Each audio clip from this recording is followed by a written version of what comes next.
Te damos la bienvenida a un nuevo audio de la hora silenciosa de Palabra de Vida, donde líderes alrededor del mundo compartirán con nosotros. El día de hoy escuchamos a... Hola, ¿cómo estás? Gusto saludarte. Mi nombre es Josué Kotmilich, tengo 27 años y sirvo al Señor en Colón, Entre Ríos, Argentina. El día de hoy vamos a estar meditando en el libro de Nehemías, capítulo 6, versículos 10 al 19, que en la Nueva Versión Internacional dice lo siguiente. Fui entonces a la casa de Semaías, hijo de Delaías y nieto de Megitabel, que se había encerrado en su casa.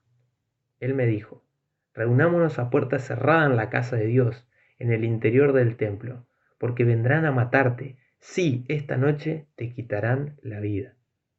Pero yo le respondí: yo no soy de los que huyen. Los hombres como yo no corren a esconderse en el templo para salvar la vida. No me esconderé. Y es que me di cuenta de que Dios no lo había enviado, sino que se las daba de profeta porque Sanbalat y Tobías lo habían sobornado. En efecto, le habían pagado para intimidarme y hacerme pecar siguiendo su consejo. De este modo podrían hablar mal de mí y desprestigiarme.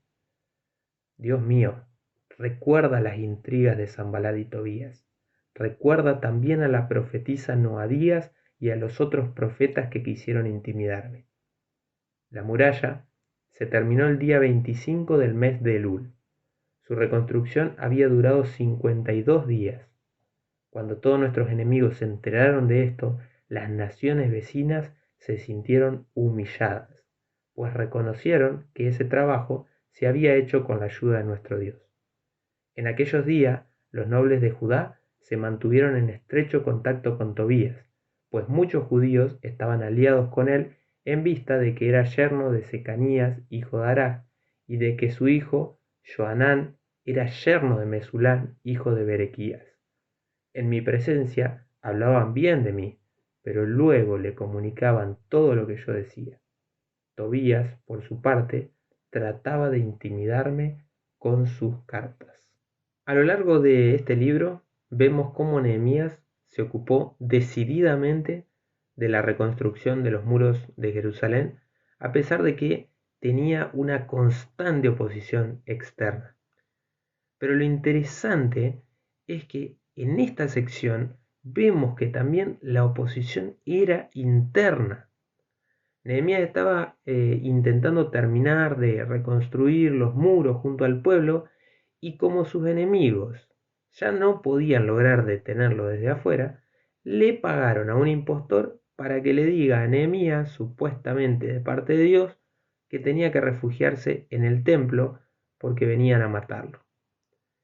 Ante esa situación, Nehemías hace dos cosas que a nosotros nos sirven de lección y de las cuales vamos a aprender. Lo primero que hace Nehemías es que identifica que lo estaban queriendo engañar y que esa no era la voz de Dios hablándole. Él estaba convencido de lo que Dios le había llamado a hacer y pudo ver rápidamente el engaño. ¿Por qué? Porque conocía a Dios. Conocía al Dios que lo había llamado a hacer esa reconstrucción y sabía que ese Dios no le iba a pedir que detenga lo que él mismo le había pedido que comience a hacer. Básicamente, Nehemías conocía tan bien la verdad que no se creyó la mentira, no se creyó el engaño. Y nosotros vemos en Juan 8:44 que se nos dice ahí que Satanás es el padre de mentira. Eso quiere decir que su naturaleza es básicamente engañar y que por eso está constantemente intentando engañarnos. Ahora, la pregunta es: ¿cómo se lucha contra el engaño? Bueno, la respuesta la podemos tomar de este ejemplo de Nehemías y del resto de la palabra, y es conociendo muy bien la verdad, conociendo claramente la voluntad de Dios.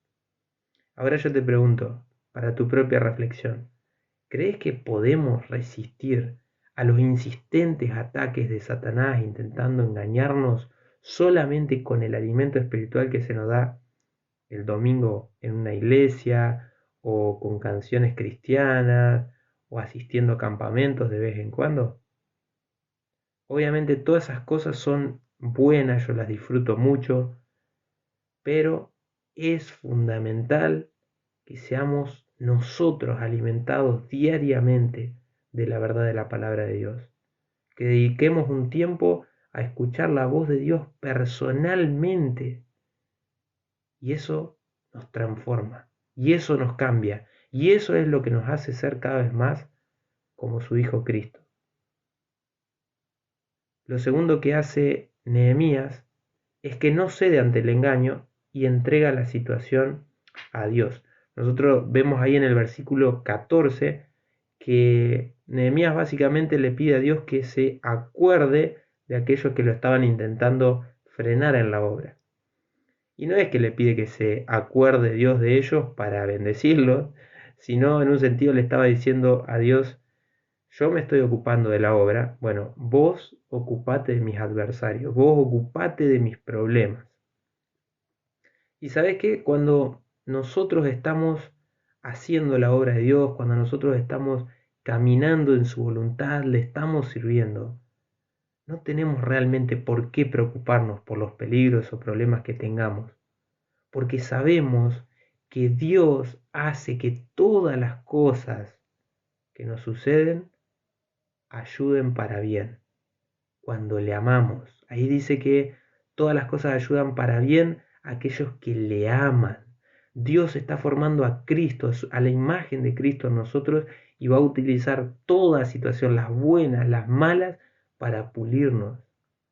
Así que, con confianza, hermanos, podemos ocuparnos de Dios, de amarlo, de servirlo, y Él se va a ocupar de nuestras situaciones, aun cuando nosotros las veamos difíciles, que no las podemos comprender.